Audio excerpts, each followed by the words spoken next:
વાત અત્યારે જે ભરતી પ્રક્રિયાઓ છે, ભરતી પ્રક્રિયાની અપડેટ વિશે. એ ભરતી પ્રક્રિયાઓમાં જોવા જઈએ તો ઘણા મિત્રો સતત પ્રશ્ન પૂછી રહ્યા છે કે પોલીસ ભરતી જે છે એ પોલીસ જે ભરતી છે એ પોલીસ ભરતી આવવાની છે કે કેમ. એ પોલીસ ભરતી વિશે ઘણા બધા મિત્રોને અસમંજસતાઓ છે, હજી પણ વિસંગતતાઓ છે. એ પોલીસ ભરતી વિશે જોવા જઈએ તો પોલીસ ભરતી જે છે એ ખરેખર આવવાની જ છે. એટલે જે પણ મિત્રો તૈયારી કરે છે એ મિત્રોને પણ કહેવાનું એ મિત્રોને કહેવાનું કે એ પોલીસ ભરતી છે જેમની પણ તૈયારી છે, જે લોકો અત્યારે વર્તમાનમાં તૈયારી કરી રહ્યા છે એમને પણ કહેવાનું કે તમે તૈયાર રહેજો, પોલીસ ભરતી આવવાની જ છે. અત્યારે જે અપડેટ તમને મળી છે ક્યાંક ને ક્યાંક કહી શકાય કે સોશિયલ મીડિયાના માધ્યમથી કે ભાઈ ભરતી પ્રક્રિયા છે એ ખૂબ ઝડપી હશે, તો કહી શકાય આવતા અઠવાડિયાના વીક સુધીમાં આવી શકે છે. હા, એ પણ હકીકત છે, કારણ કે ઘણી બધી જગ્યાએ તમને જે વિદ્યાર્થીઓની જે ધીરજ રહે છે એ ધીરજ ક્યાંક ને ક્યાંક ખૂટી રહી છે. એ હું માનું છું.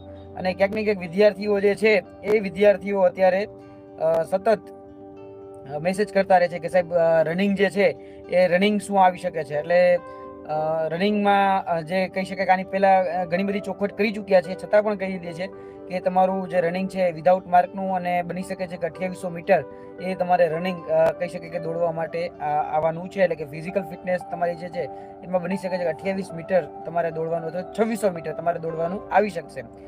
3 કિલોમીટરની આજુબાજુ 3 કિલોમીટરની આજુબાજુનું તમારે જે છે એ તમારે આવી શકે છે. એટલે જે પણ મિત્રો છે એ મિત્રોને ખાસ કહેવાનું કે તમે પોલીસ ભરતી બાબતે જે ન્યૂઝ અત્યારે મળે છે એ ન્યૂઝ સાચા જ છે.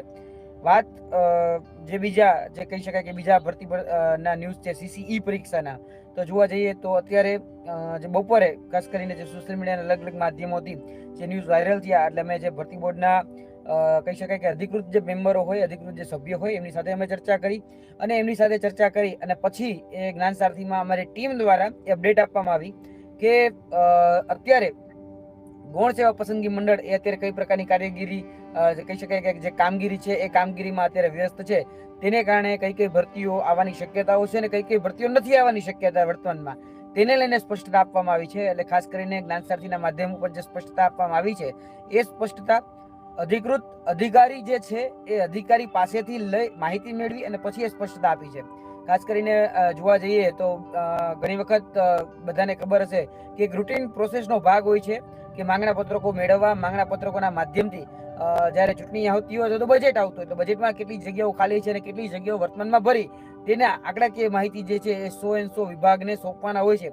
એ જ રીતે ગૌણ સેવા પણ અત્યારે એ પ્રકારે કાર્ય કરી રહ્યું છે. એટલે જે કહી શકાય જે માંગણા પત્રક છે, માંગણા પત્રક મોસ્ટ ઓફ જોવા જઈએ તો વર્ષના અંતે જે છે માંગણા પત્રક આ રીતે ભરાતા જ હોય છે. તો એક રૂટીન પ્રોસેસના ભાગરૂપે આ એક પ્રક્રિયા ચાલી રહી છે.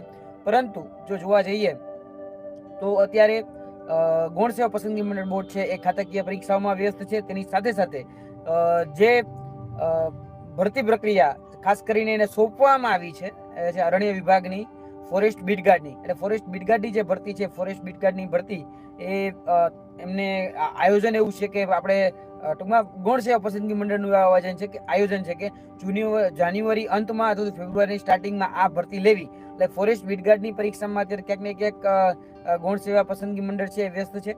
તેની સાથે સાથે અન્ય બીજા પણ કાર્યો જે છે એમાં ક્યાંક ને ક્યાંક વ્યસ્ત છે.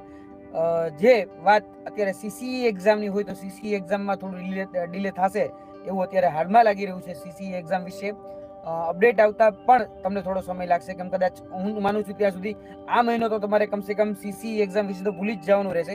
CCE એક્ઝામ વિશે હમણાં હાલમાં કોઈ અપડેટ એ અમારી પાસે પણ નથી.